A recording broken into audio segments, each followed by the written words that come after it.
Madame, Monsieur, bonsoir, bienvenue dans ce journal. À la une de l'actualité ce soir, ouverture de la COP28 ce jeudi à Dubaï, aux Émirats Arabes Unis. Le vice-président Tiemoko Meïlie a pris part à la cérémonie d'ouverture sur les changements climatiques. Les ministres de l'Environnement et des Eaux et Forêts comptent sur l'appui des partenaires pour la mise en œuvre de la politique nationale. Le Conseil national des droits de l'homme a produit son rapport sur la situation en Côte d'Ivoire. Le CNDH a remis le document au haut représentant du chef de l'État, Gilbert Koné Kafana. Il a salué le travail réalisé par l'institution et un rapport qui sera remis par la suite au président de la République. À l'Assemblée nationale, les députés ont planché sur des cas d'incompatibilité dans les fonctions. Le ministre de l'Intérieur et de la Sécurité était ce jeudi devant les membres de la Commission des Affaires générales et institutionnelles. Vagondo Diomondi a présenté 3 projets de loi, dont 2 sur le statut des districts autonomes d'Abidjan et de Yamoussoukro. Un nouveau groupe de 10 otages israéliens a été remis à la Croix-Rouge, dont 5 binationaux. Le Hamas a aussi annoncé avoir relâché 2 femmes otages russes et 4 Thaïlandais. En échange, Israël a libéré 30 prisonniers palestiniens. Démarrons avec ce communiqué de la présidence de la République. Le président de la République, son Excellence M. Alassane Ouattara, a procédé ce jeudi 30 novembre 2023 à la signature d'un décret abrogeant le décret numéro 2021-179 du 29 mars 2021 portant nomination de M. Abdourahmane Cissé en qualité de ministre secrétaire général de la présidence de la République. Le président de la République exprime sa gratitude à M. Abdourahmane Cissé pour sa contribution au bon fonctionnement de l'institution ainsi que pour son engagement au service de l'État. C'est fait à Abidjan ce 30 novembre 2023. La secrétaire générale adjointe de la présidence de la République, Masséré Touré Koné. Allons maintenant à Dubaï, aux Émirats Arabes Unis. Le vice-président de la République a pris part à l'ouverture de la COP28. La rencontre va mettre l'accent sur l'adaptation des populations au changement du climat. Les ministres de l'Environnement et des Eaux et Forêts comptent sur l'appui des partenaires pour la mise en œuvre de la politique nationale. Grâce Kando, Adama Sangaré, nos envoyés spéciaux. Dubaï. Aux Émirats Arabes Unis accueillent les 197 pays signataires de la Convention cadre des Nations Unies sur la lutte contre les changements climatiques. Parmi ceux-ci, la Côte d'Ivoire, dont la délégation est conduite par le vice-président Tiemoko Meïlie, représentant le chef de l'État Alassane Ouattara. Pendant une dizaine de jours, les milliers de participants vont échanger sur plusieurs thématiques liées notamment à l'adaptation, à l'atténuation, à la finance climatique et sur la problématique du marché carbone. C'est une opportunité pour nous pour défendre la cause des femmes qui sont les plus touchées dans le cadre des changements climatiques. Aussi, nous avons des réserves importantes. Nous pouvons dire que nous avons les énergies renouvelables qui nous sont à portée de main et nous souhaitons vraiment pouvoir défendre au maximum ces aspects-là au niveau de la COP. Et nous sommes venus pour voir avec nos partenaires qui sont là quel effort, quels moyens nous pouvons mettre en œuvre, quel acquis nous pouvons capitaliser pour que nous puissions, dans le cadre de nos activités, réaliser des ouvrages qui luttent contre le changement climatique. Ce rendez-vous mondial sur le climat sera l'occasion pour les ministres de l'Environnement, du Développement durable et de la transition écologique et des eaux et forêts de nouer des partenariats avec les différentes parties prenantes pour renforcer la résilience des communautés ivoiriennes face au changement climatique. L'engagement a été pris de telle sorte que la Côte d'Ivoire puisse en 2030 avoir un couvert forestier qui est égal à 20% de son territoire, ce qui correspond à peu près à 6 500 000 hectares de forêt. Alors, pour pouvoir l'atteindre, il faut pouvoir rechercher des financements et ces financements sont évalués à 616 milliards. Et ces 616 milliards, pour pouvoir les avoir, il faut pouvoir faire du lobbying, il faut pouvoir rencontrer des partenaires, il faut pouvoir présenter les programmes et les projets. Et la COP 28 est, disons, le forum idéal. La Côte d'Ivoire vient à ce forum pour présenter les efforts pour contribuer à la réduction des émissions de gaz à effet de serre et surtout rechercher les moyens pour pouvoir financer ces actions. Les domaines d'émissions de gaz à effet de serre ont été ciblés. Il y a la foresterie, il y a le transport, il y a un ensemble de facteurs qui contribuent à la pollution. Donc les efforts vont porter dans ce domaine. Mais essentiellement, il s'agit de financer des projets qui rentrent dans les mesures d'adaptation. Au dire des experts, si rien n'est fait d'ici à 2030, plus de 6% du produit intérieur brut sera impacté par les changements climatiques. Ce samedi 2 décembre, le vice-président Thiemoko Meïlet Kone va porter la voix de la Côte d'Ivoire sur l'action climatique à la tribune des Nations Unies.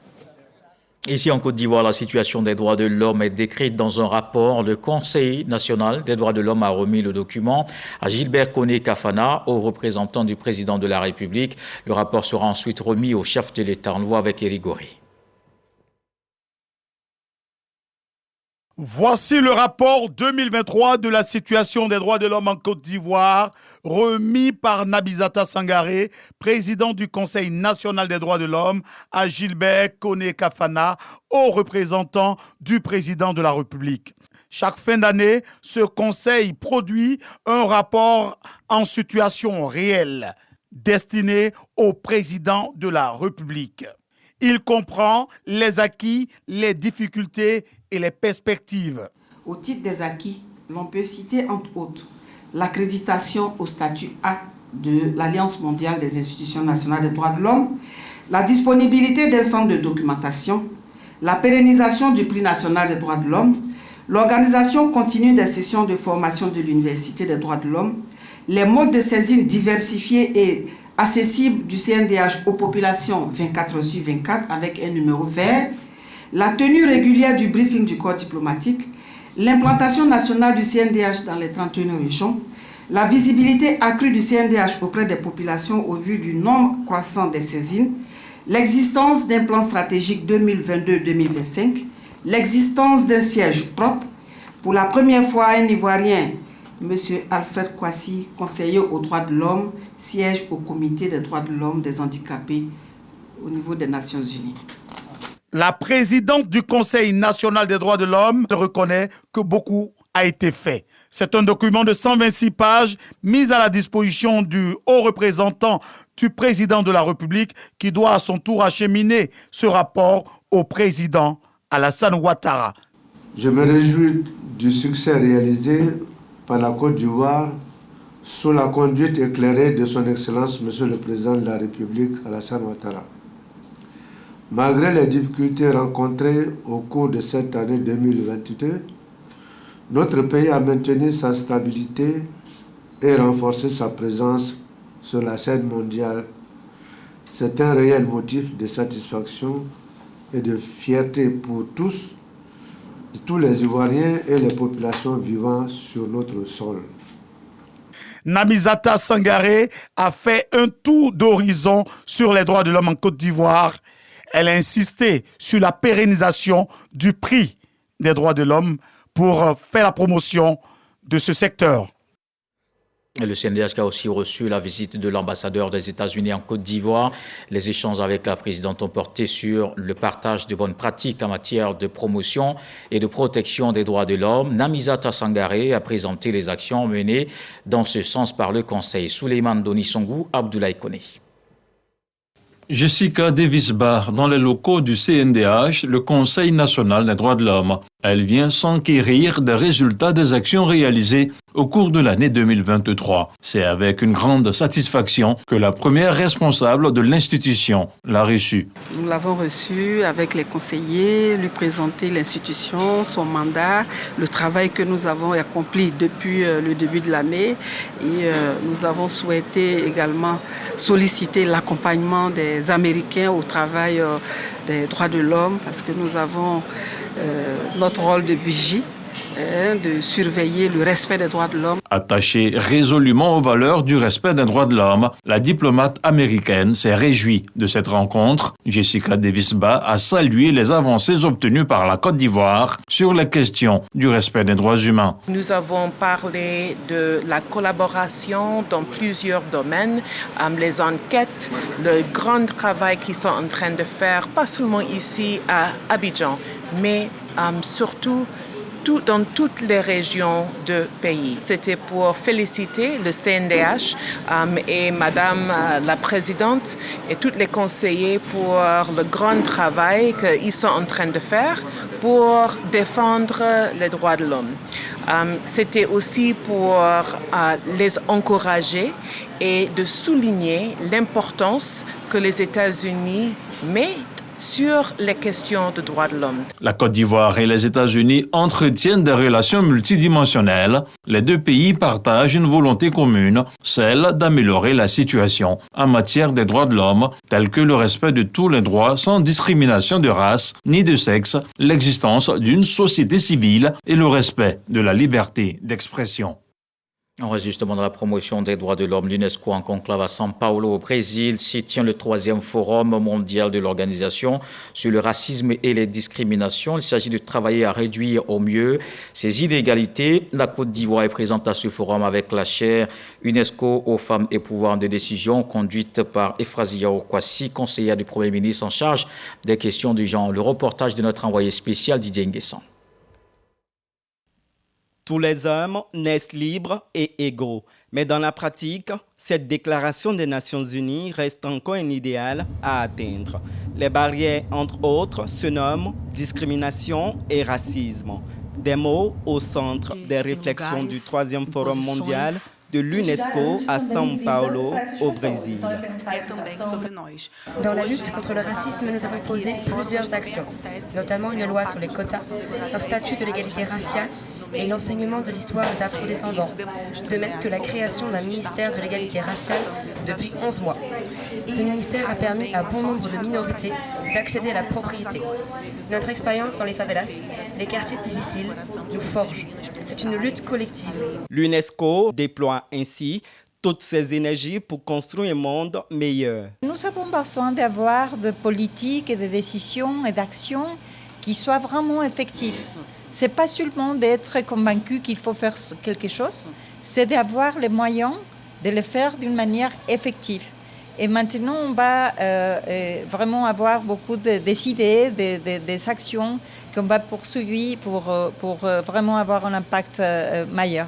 Dans la lutte contre les discriminations, la Côte d'Ivoire est plutôt bonne élève sur le continent, selon l'OCDE, l'Organisation de coopération et de développement économique.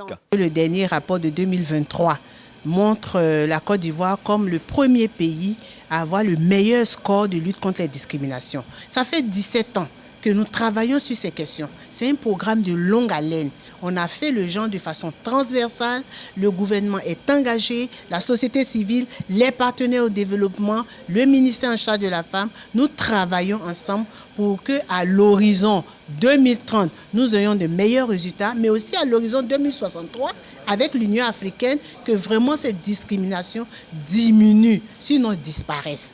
Euphrasia a partagé lors de ce panel les outils et les mécanismes mis en place en Côte d'Ivoire pour réduire les inégalités hommes-femmes. Dans les portes de l'Assemblée nationale, les députés étaient en séance de travail. Ces parlementaires ont planché sur des cas d'incompatibilité dans les fonctions. Le ministre de l'Intérieur et de la Sécurité était ce jeudi devant les membres de la Commission des affaires générales et institutionnelles. Le général Wagondo Dumondé a présenté 3 projets de loi. Des détails avec Abdoulaye Koné. Il était question d'incompatibilité ce jeudi à l'Assemblée nationale. Les lois 2014 relatives au fonctionnement des districts autonomes de Yamoussoukro et d'Abidjan ont été harmonisées. Les textes adoptés à l'unanimité des députés présents et représentés devant la CAGI, la Commission des affaires générales et institutionnelles. Une personne X qui exerce une fonction qui n'est pas compatible avec une autre qu'il convoite. Il appartient à cette personne, une fois élu ou une fois désigné pour cette fonction, de choisir.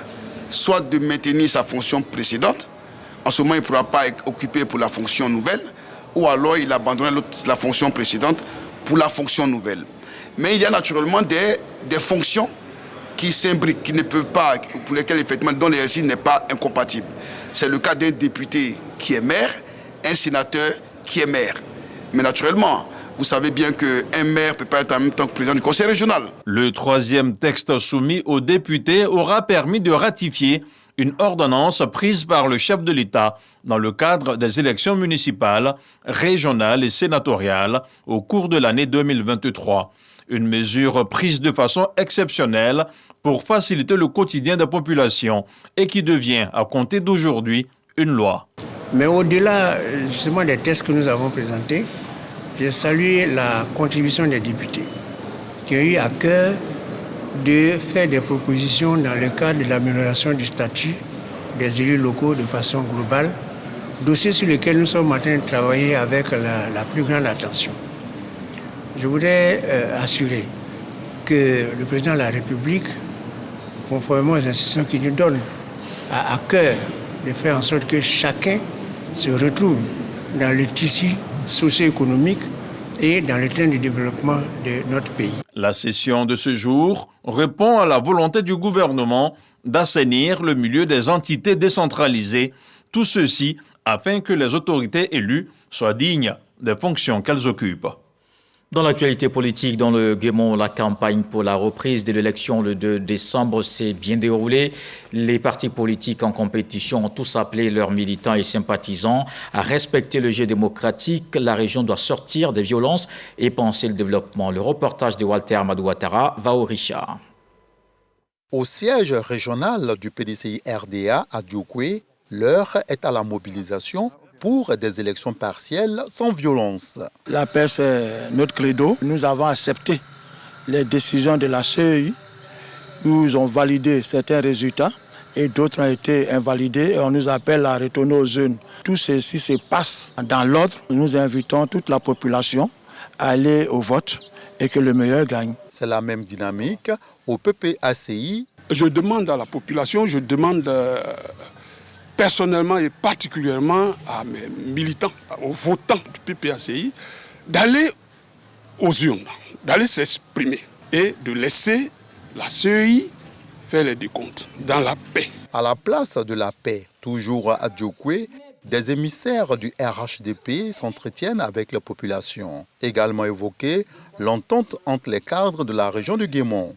Le gagnant de ces élections partielles 2023 doit être le développement, non la haine, qui n'arrange personne, insistent les différents intervenants. Le président de notre parti, le docteur Alassane Ouattara, nous a instruit de venir faire en sorte que tous les enfants du Guémont puissent se retrouver ensemble pour travailler. C'est pour cela qu'il y va de notre intérêt de ramener la paix dans cette région. Et s'il plaît à Dieu, la paix va revenir. J'ai lancé cet appel-là pour que nous nous rassemblions et nous allons mettre en place un collectif des élus locaux du district des montagnes pour que ça nous donne les moyens d'échange d'expérience, de recherche de partenariat à l'extérieur et tout ça va contribuer certainement à apaiser les cœurs. Donc j'ai demandé aux parents de continuer à faire des prières pour le président de la République pour qu'il ait la force de servir la Côte d'Ivoire. Des citoyens rencontrés dans les rues adhèrent au message. S'il n'y a pas la paix, comment les enfants, les jeunes vont travailler? Voter en paix sans avoir fait discours. Ici à Diokwe, on promet qu'il n'y aura rien qui sera cassé. La violence n'apporte rien. Il faut, pour consolider les acquis, pour développer le Guémont, il faut une cohésion totale, en parfaite harmonie avec tout le monde. Parce que le Guémont en souffre énormément à cause des divergences entre nos cadres d'ici. Les jours de campagne au titre de ces élections municipales et régionales partielles 2023 dans le Guémont se sont bien déroulés. Le souhait de tous ici est que cette atmosphère paisible continue de régner lors du scrutin, pendant et après la proclamation des résultats. Fin donc de la campagne ce soir, voyons les derniers échos.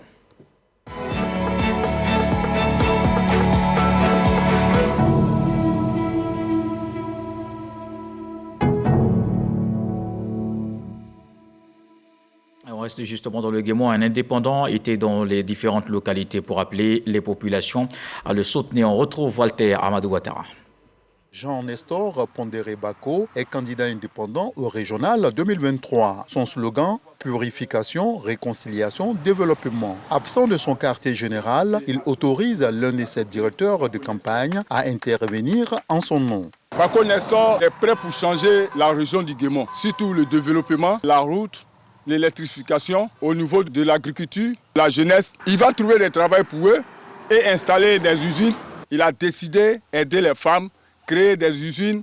Notre symbole, c'est le palmier. Quand il a arrêté, il nourrit son homme.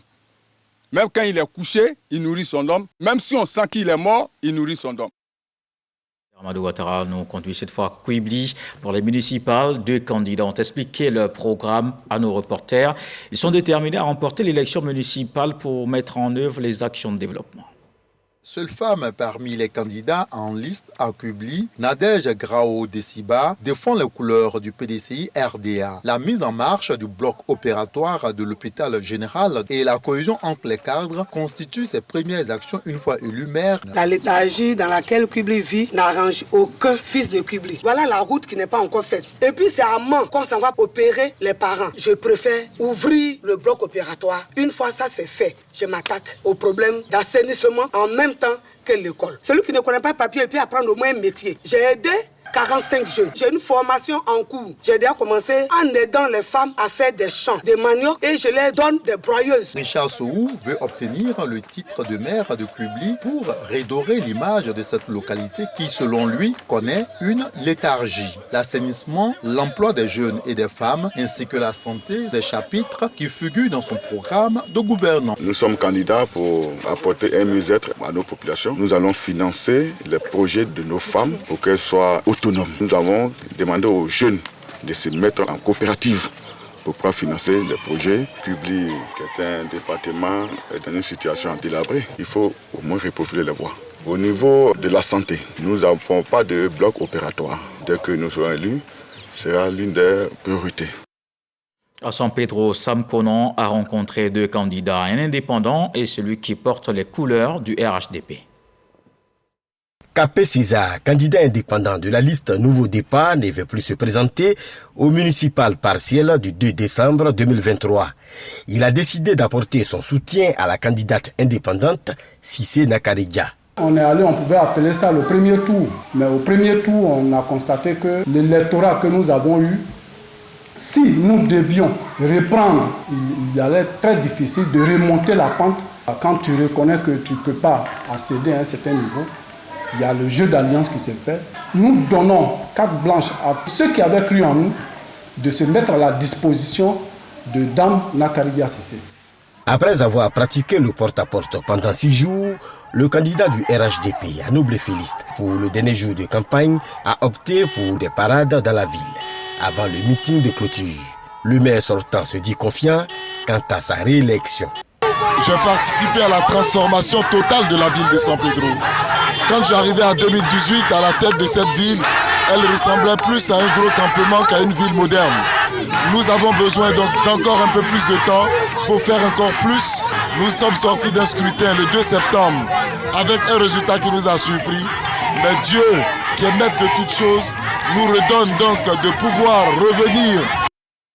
Et le dossier interne de ce jeudi nous conduit à Paris. Depuis 3 mois, le consulat général a démarré ses activités dans de nouveaux locaux avec des innovations dans le service, nouvelles procédures de traitement des dossiers, un bon accueil des usagers. C'est un cadre agréable que reçoit les Ivoiriens de l'extérieur et autres pour les visas, les demandes de passeport.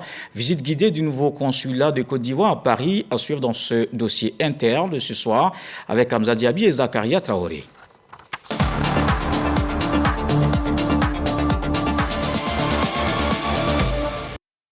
Paris, 8e arrondissement, 19 rue de la Pépinière. Bienvenue au Consulat général de Côte d'Ivoire à Paris, un bâtiment flambant neuf de 5 niveaux au cœur de la capitale française. C'est à l'image d'un pays, la Côte d'Ivoire qui est un pays non seulement très moderne, mais qui est un pays qui veut avancer, avoir toujours une communauté ivoirienne qui est prise au sérieux, pour laquelle on fait un certain nombre de démarches. La Côte d'Ivoire est un pays très important. Et tout ce que nous faisons doit être à l'image de notre pays. Notre comportement doit être à l'image de notre pays. C'est pour ça que nous avons énormément de messages dans le bâtiment. On a aussi des aspects culturels dans le bâtiment. La salle d'attente là, qui est vraiment exceptionnelle et tout. L'accueil est bien. Et le personnel qui m'a reçu est très poli. Et ce sont plusieurs services qui sont proposés ici, notamment ceux en rapport avec les actes d'état civil. La loi ivoirienne disposant, par exemple, que tout Ivoirien né à l'extérieur doit nécessairement faire transcrire ses actes auprès du consulat général de son lieu de naissance. Alors, elle est venue faire la transcription de l'extrait de naissance de son enfant, les enfants qui sont nés en France. Donc, on a fait son extrait de naissance. À partir de l'extrait, elle peut faire tous les documents ivoiriens, c'est-à-dire le passeport, le certificat de nationalité. Même ceux qui sont plus âgés peuvent faire leur carte d'identité avec l'extrait de naissance que nous faisons ici. Le délai a été très court. J'ai déposé donc, il y a 2 semaines exactement. Et j'ai reçu le mail. Et donc, j'ai pris rendez-vous et puis j'arrive aujourd'hui pour récupérer. Très satisfaite. C'est comme pour la carte consulaire qui se fait automatiquement sur le champ. Ça aussi, c'est vraiment agréable. Nouveaux locaux, nouvelle façon de faire. Et ça, on apprécie. C'est vraiment agréable de venir au consulat de la Côte d'Ivoire maintenant. Et comme à son habitude, Isiaka Konaté fait aujourd'hui en notre présence le tour des bureaux de ses collaborateurs pour s'assurer que tout se passe bien. Madame Gouessé vient d'arriver, elle est diplomate fraîchement affectée d'Abidjan. Donc elle sera responsable ici dans un premier temps des services d'immatriculation parce que c'est très important. C'est un service qu'on est en train d'améliorer parce qu'on est en train de passer à une sorte de système biométrique avec possibilité de vérification par QR code de la carte consulaire ivoirienne. Chez le PR, elles sont en terrain de travail, donc on ne va pas les déranger. Au consulat général de Côte d'Ivoire à Paris, la satisfaction des usagers est la priorité. C'est un consulat général avec une grande dimension en termes de charge de travail. Il n'y a qu'à avoir simplement l'étendue de la juridiction qui fait 360 000 km². Et selon les chiffres, c'est 107 000 Ivoiriens que nous gérons. En tout cas, pour nous pensons qu'il y a beaucoup à faire et nous nous attelons à améliorer chaque jour ce que nous avons à faire pour les Ivoiriens. Merci, super. Le personnel est très professionnel. L'accueil est cool. Tout est prêt. Alors, bravo pour la Côte d'Ivoire, hein, franchement. Et je remercie tout le monde, surtout notre président, tout ce qu'il fait pour nous, qu'on le remercie, qu'on est très fiers de lui. Pour finir, Isiaka Konaté insiste auprès des Ivoiriens de Paris et des autres usagers que toute arrivée au consulat général doit se faire après une prise de rendez-vous en ligne. Fini les pertes de temps inutiles. À l'époque, on avait un système de retrait de passeport où tout le monde se présentait avec son reçu, on allait ensuite chercher son passeport. Maintenant, on fait un système de rendez-vous de 30 à 50 personnes par jour avec une sorte d'intervalle de 5 minutes par rendez-vous. Les personnes viennent, ils prennent leur passeport dans l'attente, dans une salle quand même assez agréable, et puis repartent sans difficulté. Ils ne perdent pas de temps. Normalement, aujourd'hui, pour retirer le passeport, vous avez moins de 10 minutes sur site. Entre le consulat général de Côte d'Ivoire à Paris et les usagers, c'est donc une histoire qui démarre sur de bonnes bases. Et selon Isiaka Konaté, tout est mis en œuvre pour qu'il en soit toujours ainsi. Le dossier visite guidée du nouveau consulat de Côte d'Ivoire à Paris. Allons à Dakar au Sénégal. L'université Amadou Mahtar Mboye de Dianamdio accueille la première édition de la recherche, de l'innovation et de l'industrialisation en Afrique. Cette biennale fait un focus sur l'agriculture et la santé. Les autorités sénégalaises veulent trouver des financements pour ces deux secteurs. La Côte d'Ivoire est représentée par le ministre de l'Enseignement supérieur. Envoyé spécial à Dakar, Sephora Zegui Fernakona. Le Sénégal veut maintenir son positionnement au niveau de la recherche et l'innovation. Le pays se donne donc les moyens à travers l'organisation de la première édition de la Biennale de la recherche, de l'innovation et de l'industrialisation en Afrique. Pour cette première édition, chercheurs, universitaires, étudiants et industriels se donnent la main pour une recherche plus innovante et plus compétitive. Au cœur de l'événement, des expositions de produits et services capables de rendre visibles et palpables les objectifs du développement durable dans les domaines de la santé et de l'agriculture. Si l'Afrique veut éliminer le palu, il faut impérativement avoir cette autonomie dans le domaine pharmaceutique en produisant nous-mêmes nos médicaments. La Côte d'Ivoire, pays à l'honneur, est présente avec l'Institut de médecine nucléaire d'Abidjan. Nous avons une grande vision qu'on appelle énergie, avec l'engagement pour l'excellence, le noyau de la médecine nucléaire en Côte d'Ivoire. Alors ici, ce n'est pas exactement la radiothérapie, mais on appelle ça de l'irathérapie. C'est du traitement avec le iode radioactif, l'iode 138. Prenant la parole, Adama Diawara, le ministre de l'Enseignement supérieur et de la Recherche scientifique, est revenu sur les avancées réalisées en Côte d'Ivoire dans les domaines de la recherche agricole avec la mise au point par les chercheurs ivoiriens du cacao Mercedes. Cette biennale, qui est à sa première édition, est à saluer, à encourager et à soutenir, car non seulement elle adresse les problèmes fondamentaux auxquels sont confrontés nos systèmes de recherche et d'innovation, mais elle constitue l'un des cadres de réalisation de la mission principale assignée par nos États à nos systèmes de recherche et d'innovation, à savoir répondre de façon concrète aux problèmes de développement qui se posent à nos nations. La première édition de la Biennale de la recherche, de l'innovation et de l'industrialisation en Afrique est un catalyseur qui va encourager l'innovation dans la sous-région au regard de nombreux défis sanitaires et alimentaires, selon Macky Sall, le président de la République sénégalaise. La présente cérémonie est historique car elle matérialise un changement collectif de paradigme et témoigne de l'engagement solidaire et résolu de notre continent, de ses universitaires et chercheurs pour un avenir meilleur pour tous. En effet, en s'appuyant sur la science, la technologie et l'innovation, l'Afrique vise à accroître sa production agricole, sa production industrielle également, et surtout à garantir sa souveraineté alimentaire. Il s'agira pendant 3 jours de permettre aux universitaires, aux inventeurs et aux start-up africaines de créer ensemble un écosystème capable de prendre en charge les problématiques des communautés africaines. Le Conseil national pour la nutrition poursuit son séjour de travail au Japon. La délégation vient de faire une immersion à Cop Deli, une coopérative de consommation comptant plus de 5 millions de membres. Sa spécialité est de produire et vendre à grande échelle des aliments de première nécessité. Un modèle qui inspire la Côte d'Ivoire. Mahama Traoré, notre envoyé spécial à Tokyo. Deuxième journée de prospection du Conseil national pour la nutrition, l'alimentation et la petite enfance au Japon. Toujours présente dans la ville de Saitama, le secrétaire exécutif Moustapha Cissé et sa délégation continuent d'explorer les installations de Cop Deli, cette coopérative commerciale japonaise qui finance via l'UNICEF des programmes de lutte contre la malnutrition en Côte d'Ivoire. Avec plus de 5 millions d'actionnaires, eux-mêmes producteurs pour la plupart, Cop Deli assure l'approvisionnement de sa chaîne de supermarchés. Tout part des centres de production comme celui-ci bâti sur 2 hectares dans la banlieue de Saitama. 145 employés travaillent au quotidien à conditionner ces aliments vendus aux membres de la coopérative. L'enseigne dispose également d'un centre de distribution qui reçoit en moyenne 70 000 commandes au quotidien. Tout cela dans le respect des normes hygiéniques garantie par le Centre d'inspection microbiologique de l'entreprise, de la nutrition saine, bon marché et créatrice de richesse. Le modèle Cop Deli a de quoi inspirer la délégation ivoirienne. Au Japon aussi, on a vu effectivement des personnes de 90 ans, de 95 ans. On s'est posé la question, mais pourquoi est-ce qu'effectivement cette longévité, on vient d'avoir le résultat à travers effectivement ces différentes étapes. Ce n'est pas les ressources qui manquent en Côte d'Ivoire, ce n'est pas les compétences qui manquent.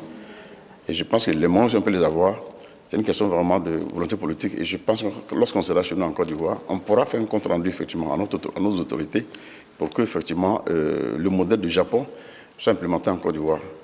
Implémenter ces bonnes pratiques made in Japon en Côte d'Ivoire permettra de renforcer la sécurité alimentaire et de répondre aux défis du bien-être nutritionnel des populations.